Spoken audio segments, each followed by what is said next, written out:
It is great to be back in San Francisco.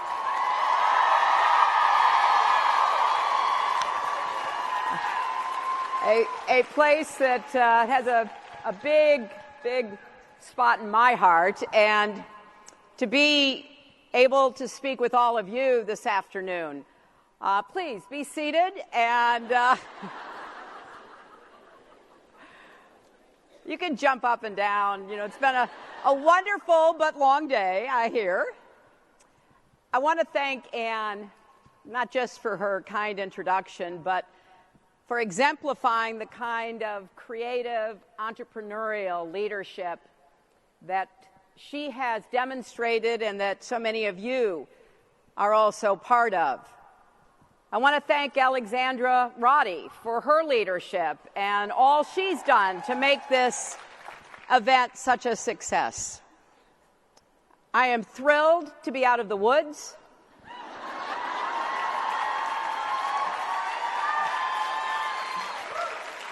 And in the company of so many inspiring women. And there is no place I'd rather be than here with you other than the White House.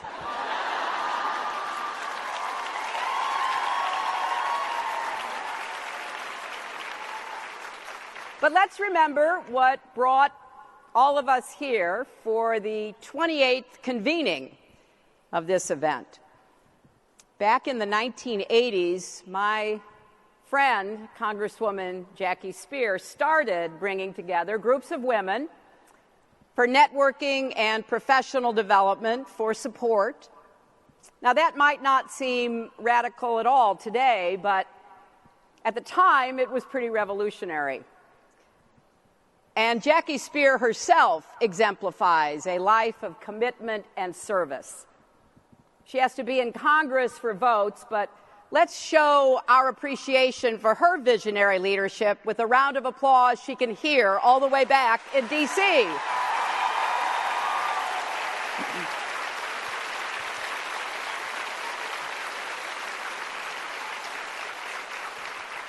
Because just look at what you represent. The Professional Businesswomen of California is now the largest women's organization in the state, which probably means it's the biggest in the country. I don't know that, but it seems reasonable to assume if you're the biggest in California. But your members are transforming the way we do things, the way we deliver health care. You're running cities and Fortune 500 companies. You're making Oscar-nominated films and leading in every industry from finance to fitness, empowering the next generation of women and girls and taking on some of the toughest problems that we face. That's why I was thrilled that the theme for this year's conference is Inclusion Now, because that is spot on. There's never been a more important woman than the woman who stands up and says, not just for herself, but for everybody else, we want diversity and inclusion in everything we do in our country. And in fact, it's not only the right thing to do, it's the smart thing. You understand this. These are not just buzzwords to throw around or boxes to check. The best way to solve problems is to bring together a wide range of people to crowdsource solutions. And guess what? Bringing different perspectives and experiences into professional offices brings not only fresh ideas, but higher revenues. And I've been saying for a long time, as many of you have, that advancing the rights and opportunities of women and girls is the great unfinished business of the 21st century.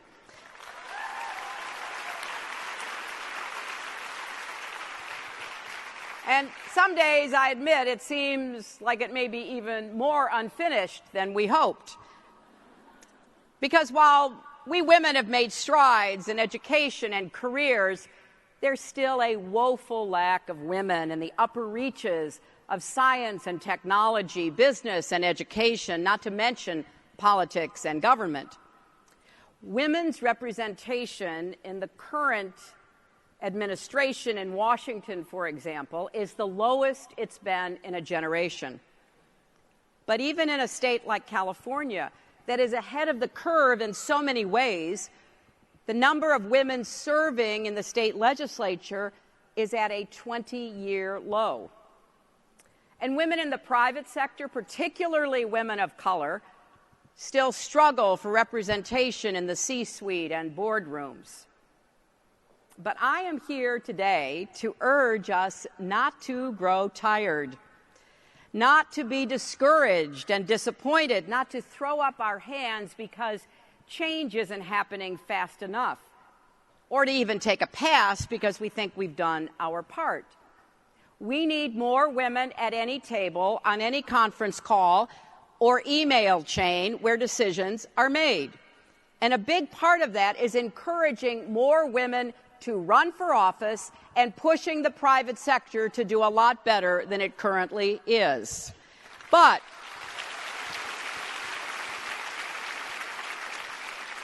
even that's not enough. We can't stop there. We need to reset the table.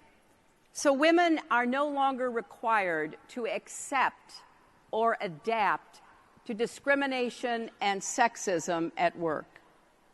We need to think beyond corporate boardrooms, beyond the corridors of companies or elected bodies, beyond our own lives and experiences, to lift up women of all incomes, industries, and backgrounds in every corner of our country. And a crucial part of solving these problems is recognizing that, as important as it is, corporate feminism is no substitute for inclusive, concrete solutions that improve life for women everywhere. Because as challenging as it is to climb the career ladder, it's even harder for women at the margins, unable to get on or stay on even the lowest rung. And for too many women, especially low-wage workers, basic things like a livable wage or predictable work schedules or affordable child care are still way out of reach. We know from decades of data that encouraging women's full participation is both right and smart. This data comes not just from our own country, but from across the world. When I was Secretary of State, I made it part of my mission to try to educate governments that including women in the economy was not only good for them and their families, but poverty went down and gross domestic product of the entire country went up. And companies with more women in upper management do achieve higher profits. Yet we also know, many of us from our own lives, that women still face barriers that hold us back. I meet talented women everywhere I go who are squeezing every minute out of their 24-hour day. They love their jobs, but they can't escape the nagging feeling that it's a lot harder than it should be to get ahead. I bet just about everyone in this room has had the experience of saying something in a meeting that gets ignored. 10, 20 minutes later, a man says the same thing and everybody thinks it's genius.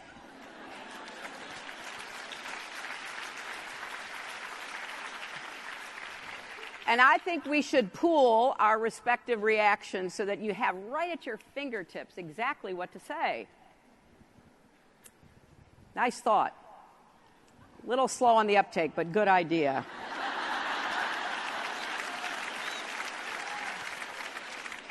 And where everyday sexism and structural barriers were once blatant, today they're sometimes harder to spot, but make no mistake, they're still with us. Just look at all that's happened in the last few days to women who were simply doing their jobs. April Ryan, a respected journalist with unrivaled integrity, was doing her job just this afternoon in the White House press room when she was patronized and cut off trying to ask a question. One of your own California congresswomen, Maxine Waters, was taunted with a racist joke about her hair. Now, too many women, especially women of color, have had a lifetime of practice taking precisely these kinds of indignities in stride. But why should we have to? And any woman who thinks this couldn't be directed at her is living in a dream world.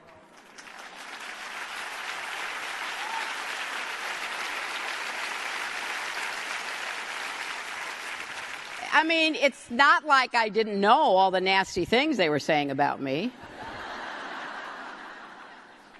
Some of them were actually quite creative, ones I hadn't heard before. But you just have to keep going. And even when sexism and exclusion are out in the open, it's sometimes hard to believe they could possibly be deliberate.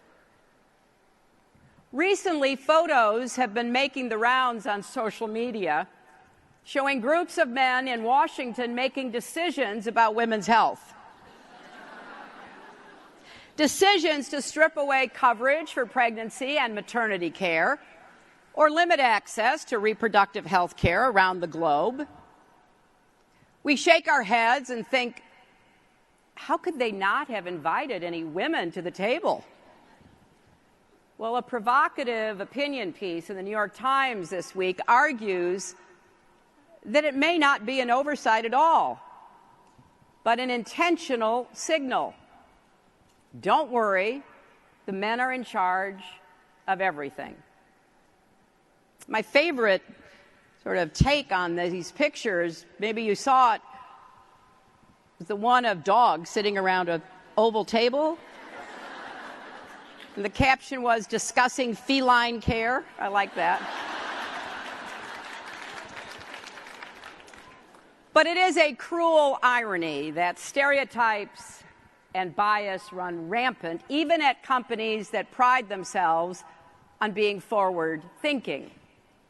More and more women have been sharing stories of their experiences in Silicon Valley, stories of consistently being asked to take notes in meetings or get the coffee, of being undermined, interrupted, and criticized in a way that never seems to happen to their male colleagues. Those may seem like small things, but over time they take a toll, don't they? And for some women, the hostility is even more direct, like the Uber engineer who spoke out about her experiences with sexual harassment and spurred the company to publicly commit to addressing this problem. It is disheartening to hear women at the highest levels of their profession say things are no better for young women beginning their careers today. Women hold just a quarter of computing jobs in the U.S., and that number has gone down instead of up. Women are hired at lower numbers in the tech industry and leave at more than twice the rate men do. And for women of color, the situation is even worse. Beyond issues of bias and discrimination, the game is often still rigged against working women in major ways. What kind of message does it send to the world that the United States is still the only advanced economy with no national paid family leave policy, and less than 15% of workers have access to paid family leave, and those benefits are concentrated among the highest income workers?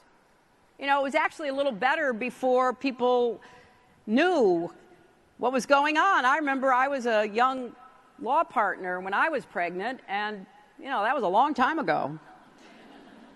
And my partners just didn't want to talk about it. I'd walk down the hall, getting bigger and bigger. They'd turn their heads. And Chelsea came early. You know, I kept raising the idea of, well, what kind of, time off do I get? Well, I'd never had happened before, so nobody was talking about it. So Chelsea comes early. I have her late one night. Next morning, really early, my phone rings. It is our managing partner. He doesn't say congratulations. He doesn't say hope you and the baby are fine. He says, when are you coming back to work? I said, well, I don't know. And just out of the air, I go, I don't know, maybe 4 months.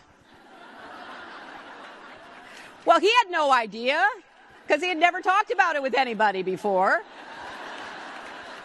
And I said, I could probably, pick up some work and do some things in a couple of months, but, let's say 4 months. That was the beginning of our paid leave policy.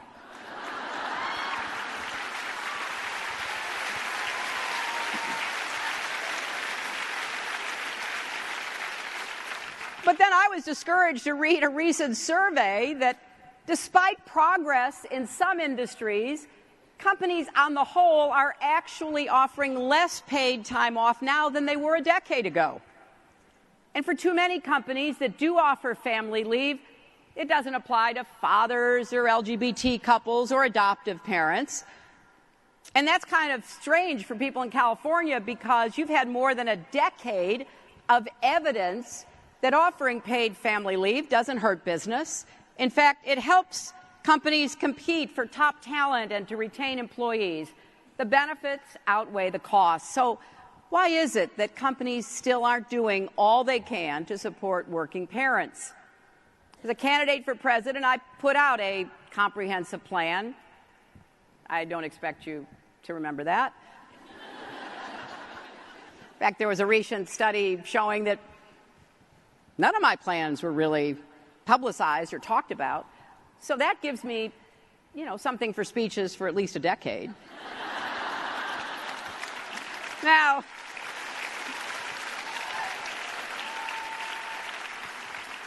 obviously the outcome of the election wasn't the one I hoped for or worked for, but I will never stop speaking out for common sense benefits that will allow moms and dads to stay on the job.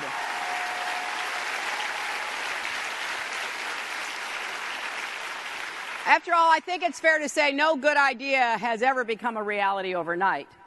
As our friends in startups know, it takes time and hard work. And I'm heartened by the fact that even as we struggle at the federal level, cities and states across the country are looking to California and a few other places to pass paid family leave. There are a growing number of businesses in the country that are leading by examples. Companies from Salesforce to Gap are making real commitments to their employees by guaranteeing equal pay and paid family leave, respectively. And we're seeing exciting initiatives across industries like the EDGE certification program, which was designed to help companies measure and hold themselves accountable for creating a more equal workplace. Google it, EDGE, and see what you can do to advocate for it within your own company. The private sector can and must be an engine of change on these issues, especially in a place like Silicon Valley, because when you're on the cutting edge of how people work and learn, you have both an opportunity and an obligation to institute workplace policies that help employees meet their responsibilities at home and on the job. And then leaders in other industries will take notice and try to match what you do. After all, you're the people who figured out how to put computers in the palms of our hands, and you have the tools and the creativity to take on big problems like implicit bias and make the case for those in elected office to follow suit. So despite our stumbles and our setbacks, we've never been better positioned to take on this vital work. In fact, I don't think our country has ever been better positioned to take on the challenges of the future. Where some see a dark vision of carnage, I see a light shining on creativity and opportunity.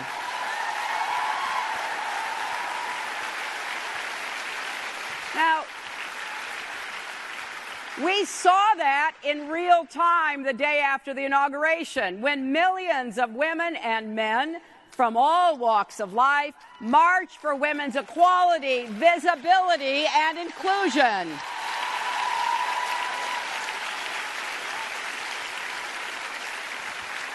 It was the biggest march in our country's history, and I delighted at every sign I saw, quoting my 1995 speech that human rights are women's rights and women's rights are human rights once and for all.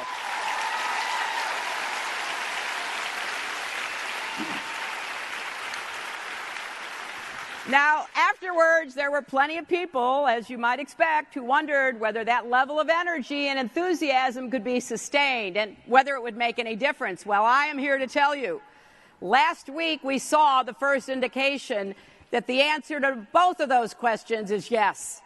When Congress and the administration tried to jam through a bill that would have kicked 24 million people off their health insurance, defunded Planned Parenthood, jeopardized access to affordable birth control, deprived people with disabilities and the elderly and nursing homes of essential care, they were met with a wave of resistance.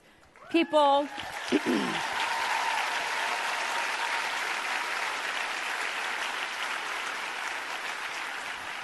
had never been active in politics told their stories at town hall meetings, flooded the congressional switchboard with calls speaking out for affordable health care. These were not only activists and advocates, they were people who had something to say and were determined to be heard. Yes, some were new to the fight, and other leaders, like Congresswoman Nancy Pelosi, have been on the front lines for years. And when this disastrous bill failed, it was a victory for all Americans.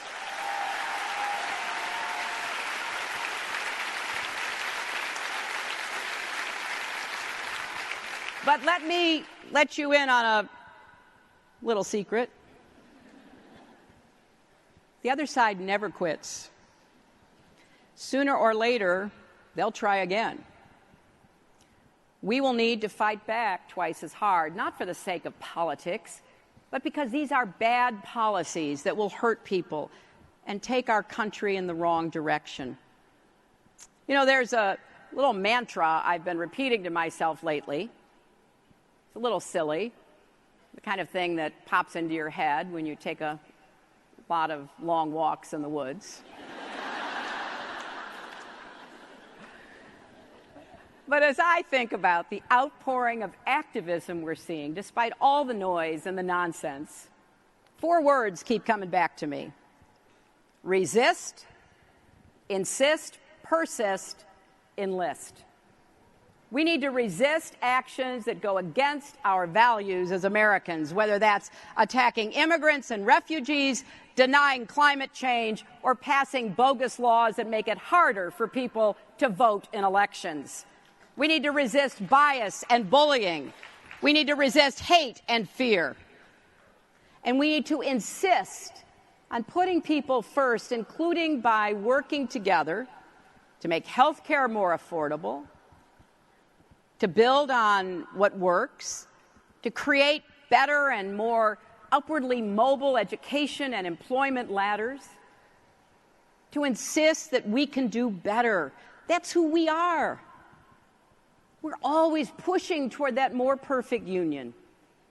And then we need to persist, as we saw so dramatically in the Senate when Mitch McConnell went after Senator Elizabeth Warren and said, nevertheless, she persisted in being told she could not read a letter from Coretta Scott King. So we need to persist, to approach future challenges with the passion we've seen these last few months, and then to bring that to the voting booth in 2018. To tell yourself, to tell your friends and your colleagues, no matter how you vote, show up and vote, for goodness sakes. Be there. Make sure your voice and your vote count. And we need to enlist in this effort. Get in the arena. Now, that can mean many things. Running for office, which I hope some of you will actively consider. Starting and running a business, which many of you have done and are doing, but a business that takes care of its employees. mentoring and championing other women and girls, giving time to volunteer outside of work, standing up and speaking out. There's not just one way to do this. There are so many. There's something for everybody here to become involved in. So sure, the last few months haven't been exactly what I envisioned, although I do know what I'm still fighting for. I'm fighting for a fairer, big-hearted, inclusive America. And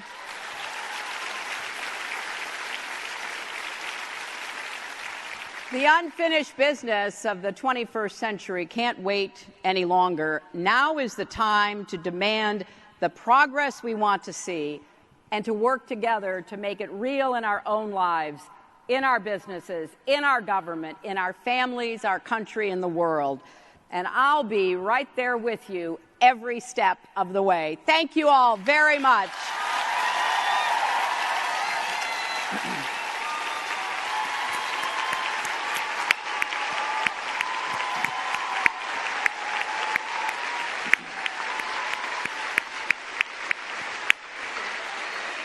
Thank you. Thank you.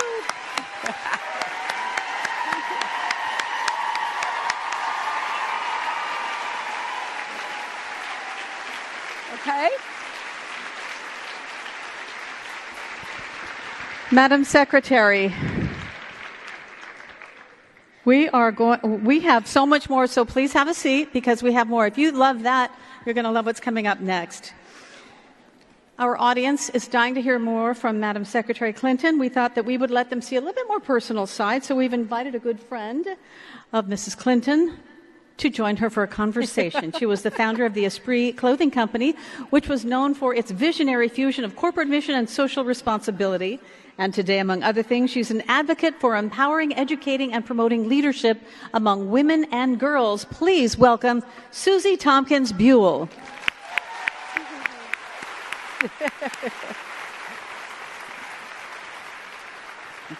Hi, honey. Hi, how you doing? Oh, my God. First of all, I just want to say I love being in a big, big room with so many women and men that care about women's issues. It just fills my heart. And isn't it the best? Okay, something else I want to say. How amazing does she look? That's the third time I've said this today. That sounds a little superficial, but it's not how you look, it's how you feel and your aura and all that. But I don't know. Being in the woods works for you. And the bluff and bulliness. But it's really watching you on that screen. It just brought back so much emotion. And you articulated things so incredibly beautifully, the hard things and the hopeful things and the future and what we are all here to work for and what matters to us.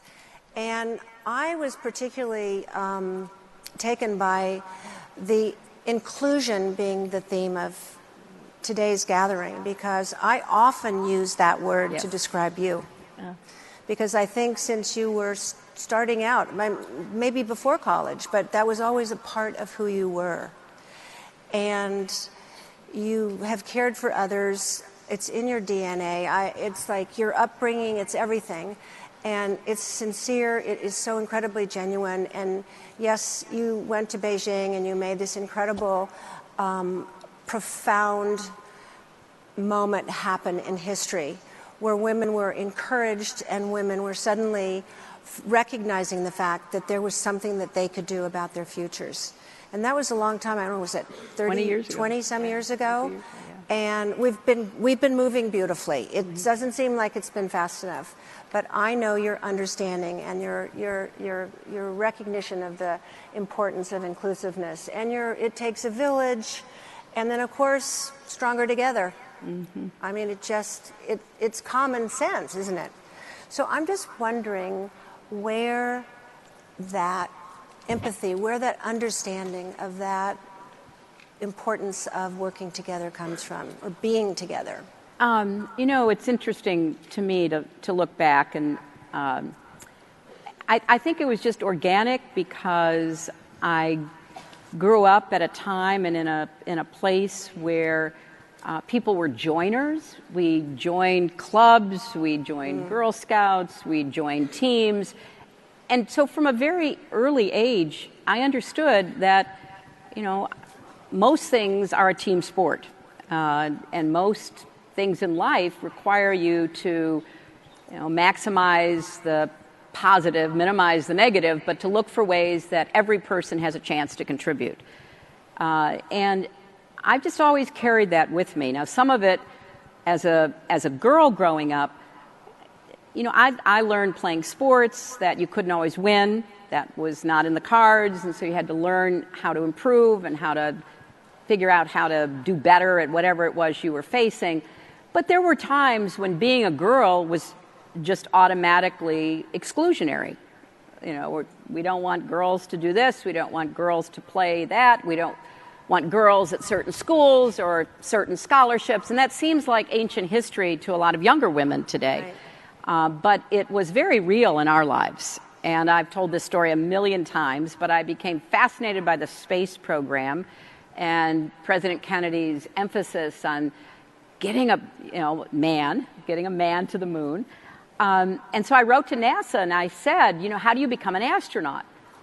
And they wrote back and said, we're not taking girls. And look, I could have never been an astronaut, let's be honest. It wasn't something that I was ever going to be included in, but being told that I was excluded not because I couldn't meet the physical demands and my eyesight was so bad, but because I was a girl really stung. And it made me feel like, well, that's just not fair. And then as I went through college and law school, there were lots of different moments when I felt others were being treated unfairly, and I could even see it in my own life, the way sometimes, I'll tell you another quick story. So I wanted to go to law school. I applied to a couple of law schools.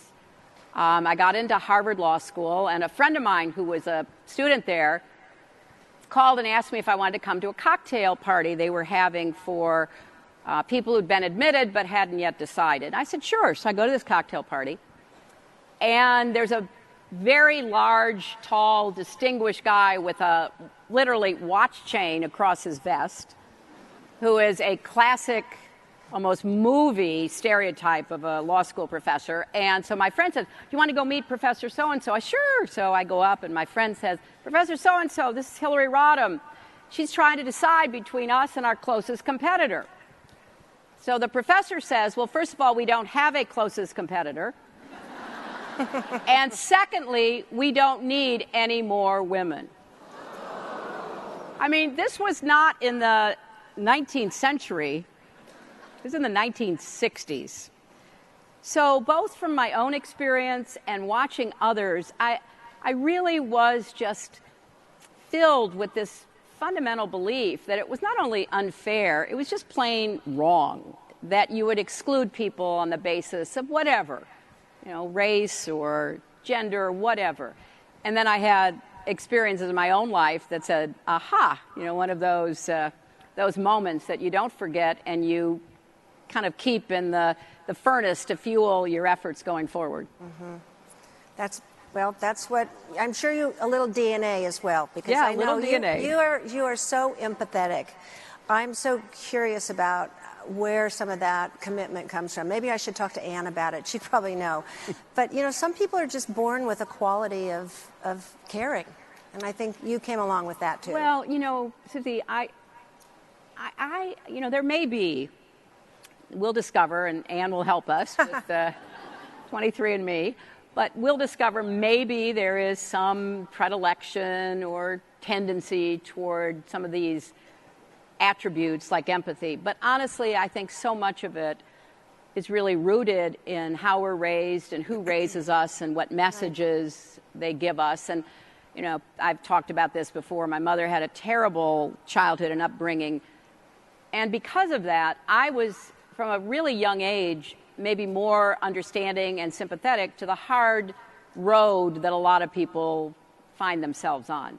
I'm not somebody who believes, like apparently some of the loudest public voices in our country right now seem to believe that, everybody should just pull themselves up by their own bootstraps. I think that we've got to be more supportive and more empathetic. So I think that really came out of my upbringing more than anything else, and maybe there is a little genetic stuff thrown in, but I think it was mostly my mom. I think I've heard so much about her from you and her friends, that she was an incredibly loving, caring, and a woman that was able to really look ahead with so much promise. Yeah. And very resilient. Mm-hmm. Well, the apple didn't fall far from the tree. Well, or the tree, or didn't fall. any apples, right. Any apples and all the trees, right? Something else I wanted to talk about with you was intuition, because I have my experience with intuition. I started my company, which was called Esprit, and it was very popular in the 70s and the 80s. I remember I used to buy your stuff. And thank you for all of you that out did, of paper catalog. Paper catalog. Yeah, the old days. Yeah. So, but I came up with the idea, which is very intuitive, because I could see what would be fun, what would be needed, what would be, I was so overly curious about it. And I've learned a lot about it, and I see most entrepreneurs that I know or I've talked to, they have that same kind of quest for just they're so curious. And sometimes you have to defend your gut. It's not always easy when you're coming up with these ideas, but I feel like a great leader needs to be very intuitive, because you know what's wrong. You see things that could be better. And I know you're very intuitive, and I know you're so good at putting pieces together, like people that could do this for that. I remember when you came to visit my brother, who was so sick, and my brother was a very prominent doctor, and he chose to have his treatment at the Veterans Hospital because he felt he was with his brothers there. And my brother seriously was. He was the head of the American College of Surgeons. He could have gone anywhere for treatment, and he had a very serious brain tumor. He chose to go to Veterans. He got the prescription someplace else, but he went for the treatment. And you came to meet him, and you were so kind to him, but what I really noticed was how you understood how to put this man's story together with the Veterans Association that was having so many problems. Nobody believed in them, but you saw an opportunity for a voice from a man that had so much credibility that chose to go to veterans. And you just recognized that. I mean, it was just floating around, and there you saw that. And I was always so impressed with that, because that takes ownership of your creative thinking, of your intuition. And I think in politics it must be hard to defend your gut feelings, right? It's really hard. And well, I think about you starting your business. I think you started it above a massage parlor. Yeah. Is that right? Well, it's a long story. We did move to a location above a massage parlor. Yes, we have some very funny tales, but yes, but you stuck with it. Oh yeah. And you defended your gut, your intuition about what I remember, as I said, when I was younger, buying from the Esprit catalog. It was so fresh and so enticing, and it was different than anything else that I saw in stores or that was accessible to us in those days.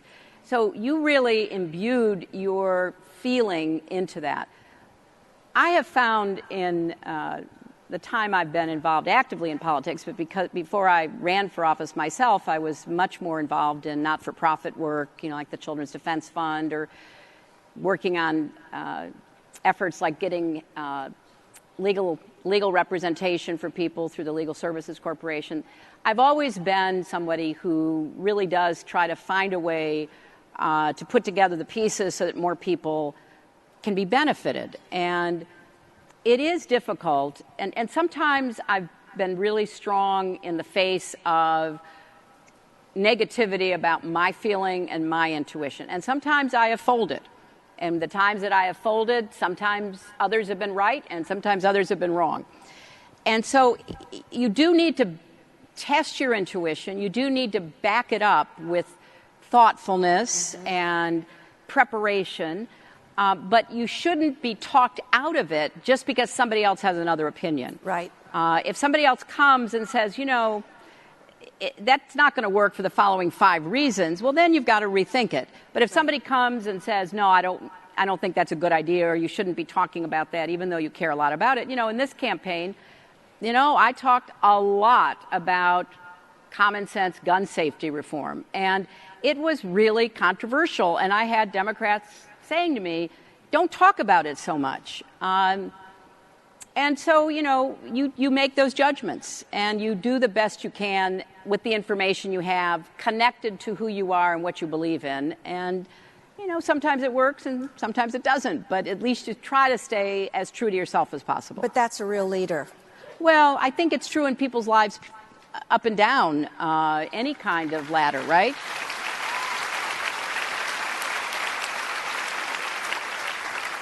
Right. I think this is kind of the era of PowerPoints and polls and proving, and sometimes you just have this instinctive understanding of what's needed, or just an idea. But that's also true not only in starting a successful business or running for or being elected to office.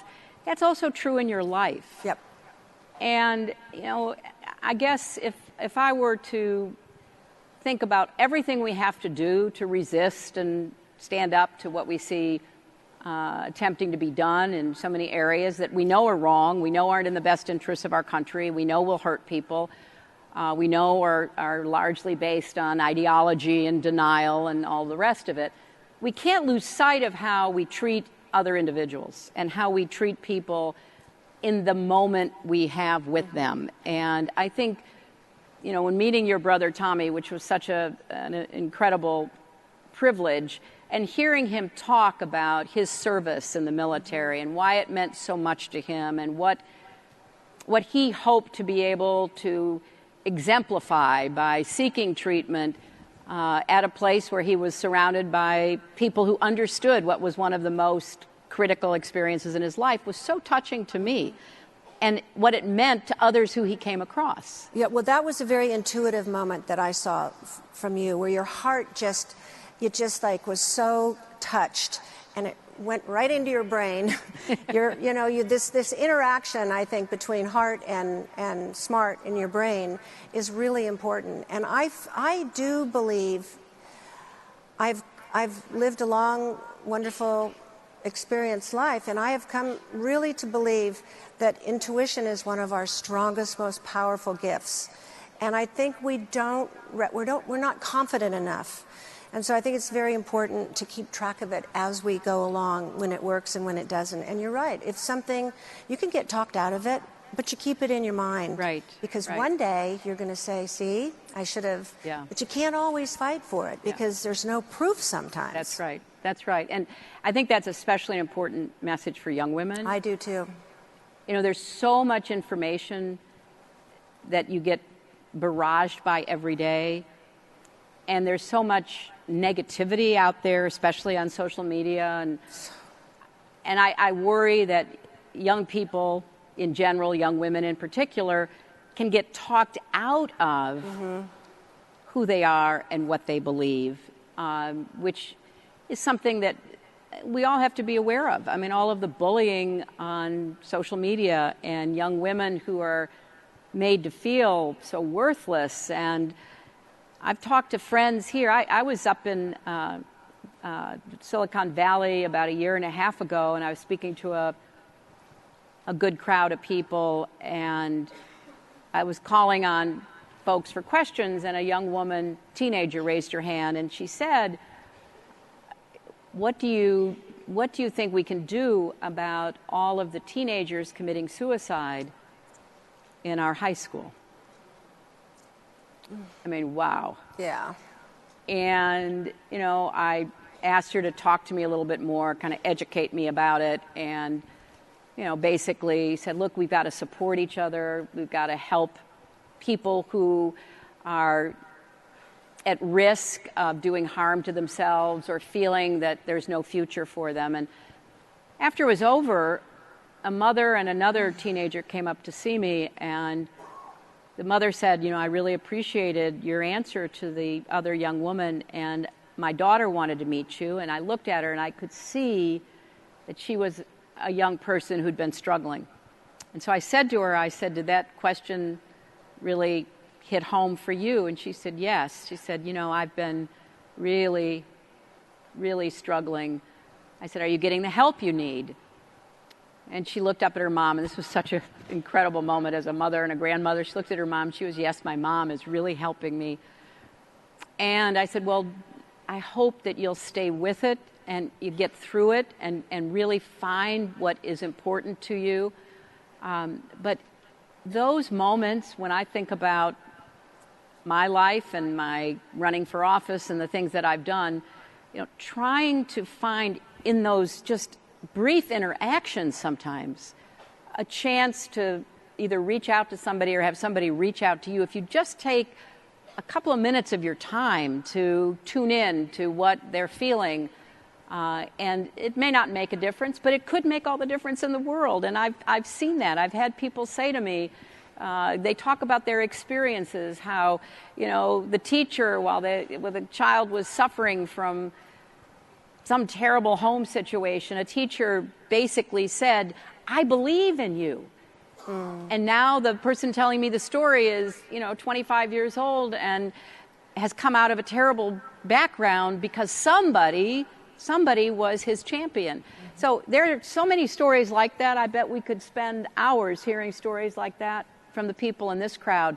But then think about how through your empathy, maybe your intuition of sort of understanding somebody needs that moment of encouragement, that moment of kindness, how you can make a difference to somebody's life like that. Right. No, it's amazing. And I know you do that all the time. I've seen it happen, and I've read about it, and what a difference you've made to so many people. And how, back to inclusiveness, like when you do an event, it's always so important to you to go and thank the staff.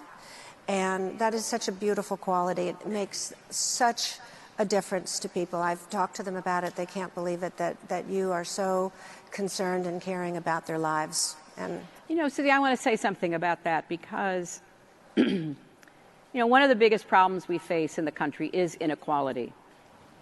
And although it is predominantly income and wealth inequality that we talk about when we say we've got to figure out how to create more opportunity and give people a chance to really pursue their own dreams, there's also a kind of inequality in how we see one another. And I learned that, again, very early because my mother left home at the age of 14 to go to work in somebody's house because she'd been sent by her own parents to live with grandparents who didn't want her, and there was a lot of conflict, so she had to get out of there. So here she is, 14 years old, and she's working in somebody's house. And she was so blessed because she could have been in somebody's house who barely saw her. Wash the dishes, wash the clothes, feed the kids, do the work she was hired to do at 14. But instead, she was in a home of a woman who said, I know you want to go to high school, because she would have been a freshman in high school. And the woman said, I want you to be able to go to high school, so if you will get up early and help me in the morning before you leave, I will make that happen, but you'll have to come back as soon as high school's over. Now that might sound harsh to our ears, but to my mother it was the greatest gift. So for 4 years she got up early and she would race to school and she'd go to her classes and then she'd come home. And then the woman noticed that my mother had one skirt and two shirts. And she'd wash the shirt, out every other day, and she would try to fix up the skirts, and if it had gotten dirty, she'd have to wash the skirt. And the woman said, without embarrassing her or making her feel somehow, less than, the woman said, I have some things that I no longer wear. Would you like to have them? So think about, it's not only the big places where we should be open to and supportive of inclusion, it's also in those places close at home where we can do a better job. And it's especially important to model for kids so that people who are working for you, around you, are people who are also worthy of respect. And that starts early as well. Right. And it goes back to really true. Beautiful. It goes right back to love and kindness. And you can't say it any more beautifully and simply. I mean, I thought when your campaign embraced that, it was just such a beautiful time in our history.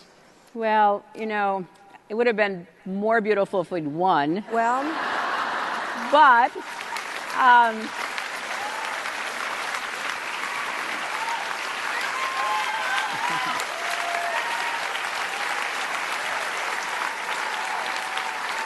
but I really believe, and I know that this does sound kind of odd coming from, you know, somebody who ran for president, I guess, but I really do believe we need more love and kindness. And you're right. And we need it at all levels. And part of it is asking people who make decisions that affect the lives of other people, whether they're in business or academics or the professions or government, to just put themselves in somebody else's shoes for a little while and think about it. And that's what was so maddening about the debate over the health care revisions. I mean, really? Take away maternity care? Really? Take away mental health and substance abuse care? I mean, who do these people talk to? Do they not have any idea about the necessity and the suffering that goes on? And we will all be better. And not only that, we will end up saving money. We will save money if we help people get the health care they deserve and need to have.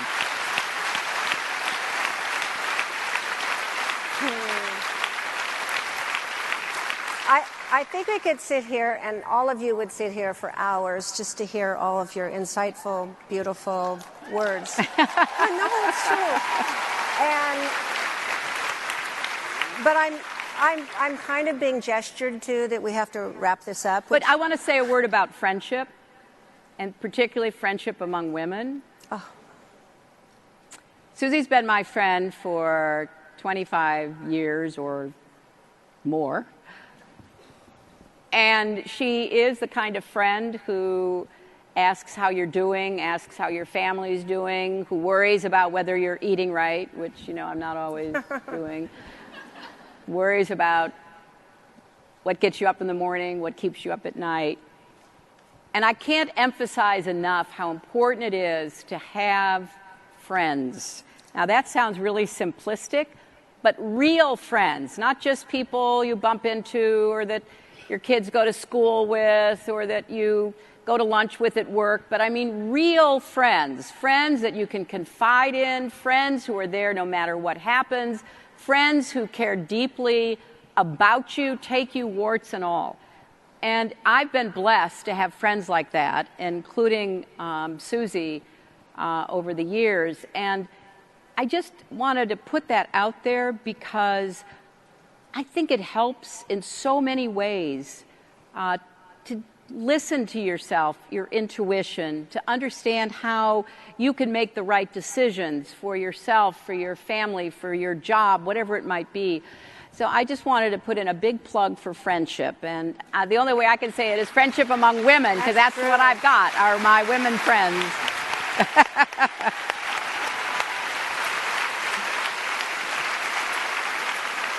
Oh, it makes me sad that this day can't go on and on, but I just want to say about friendship, too, that we need each other.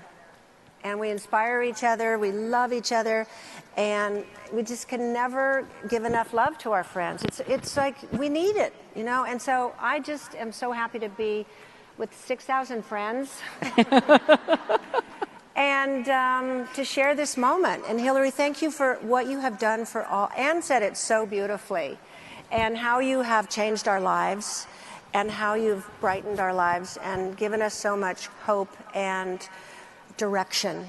And the fact that you've made it so clear that you are out of the woods for us. I always knew you would be. Nobody's going to take you down. You know, you have a resilience.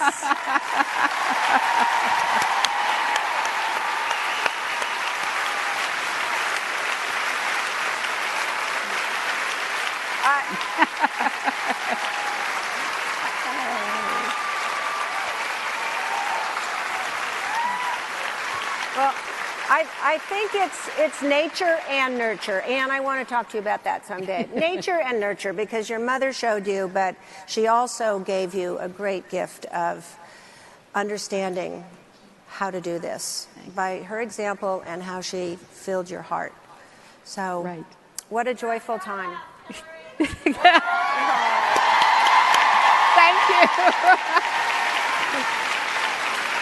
Thank you all.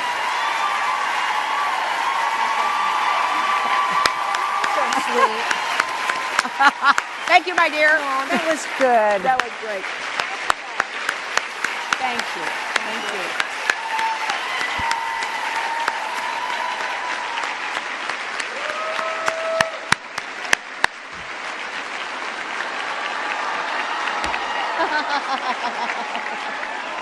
You're never going to get out here.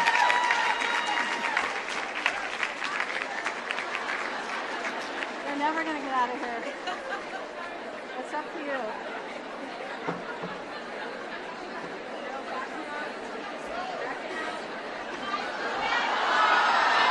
Ooh, okay. That was good. Is this all right? Is this okay? You probably got to move her. Yeah.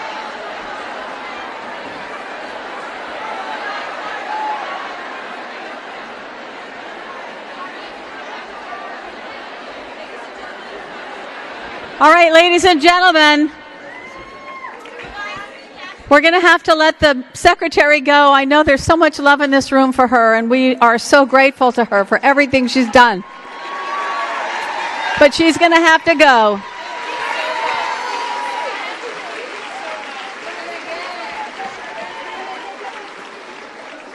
And doesn't she look great in leather? Oh, my God. Yeah.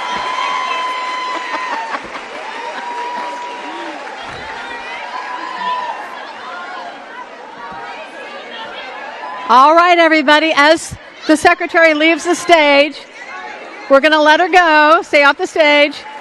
That concludes today's program. We hope you had a great day. This was a great conclusion, wasn't it? Oh, my gosh. All right.